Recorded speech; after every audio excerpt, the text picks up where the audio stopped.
Yo, hi guys, it's Enam here, and we've had a lot of leaks over the last couple of weeks for the upcoming brand new Samsung Galaxy S8. Now most of the leaks are obviously visuals, but if you didn't already know, some of the tech specs are, there's going to be two variants. The smaller variant, and I say the smaller variant will have a 5.8-inch display. Yeah, that's pretty big for a small phone. With the larger variant, a 6.2-inch display, and straight off the bat you're going to think those are going to be some pretty big ass phones.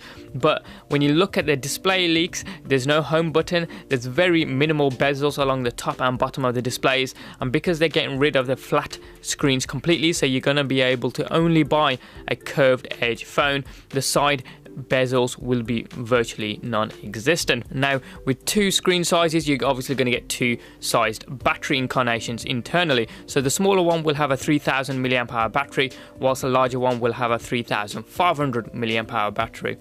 Now, depending on which region you're in, you'll either get a Qualcomm Snapdragon 835 or the Exynos chipset. 4GB of RAM, so not much of a change from the S7, but we'll wait and see. But the baseline storage is reported to go up to 64GB, with still having expandable storage in the aid of a micro SD card, so that's going to be awesome. The camera's not much of a change either. The rear-facing shooter will have a 12-megapixel shooter, again with an f-stop of 1.7, and the front-facing shooter is rumoured to have a 8-megapixel shooter, so a slight increase there, again with an f-stop of 1.7. And if you didn't already notice, the iris scanner, the eye scanner even from the Galaxy Note 7, rest in peace, has been imported over to the Galaxy S8, so I love that thing on the Note 7, to be fair, so I'm very excited to see that on the upcoming phones. Down at the bottom here, you're going to also notice a 3.5mm audio jack, so yay, that's still staying in.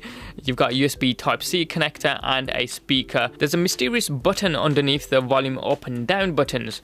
Now if you're looking at the left hand side image, you've got the power button along the right hand side, you've got the volume up and down buttons on the left at the top, and just underneath them you've got a mystery button.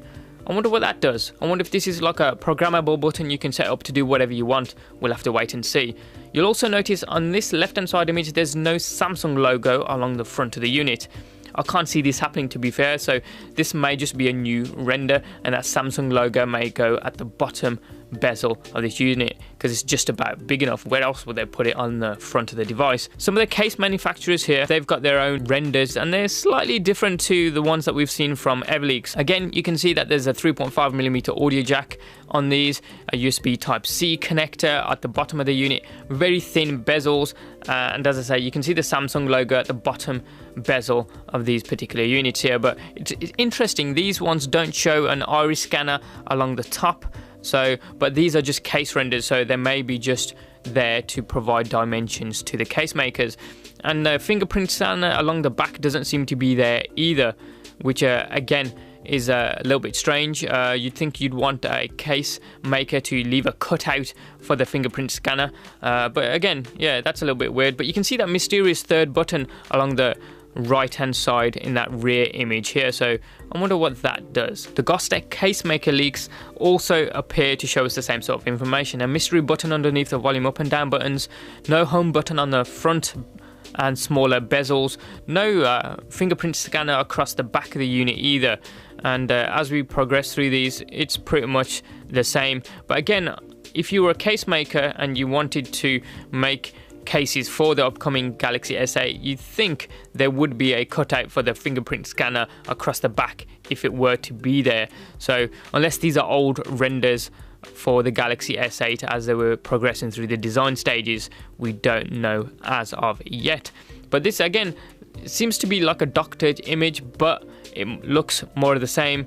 You got the Samsung logo on the bottom bezel, very thin bezels indeed, no iris scanner on these, and there doesn't appear to be a third button along the left hand side underneath the volume up and down buttons, but the device does look hot in gold. And the shadows, you can kind of see there's a 3.5mm audio jack on the underside of the unit, but either way it's going to be a hot looking device if there's no buttons on the front of the unit, maximizing the screen to body ratio. I can't wait. But that's been the leaks for the upcoming Samsung Galaxy S8. Laters.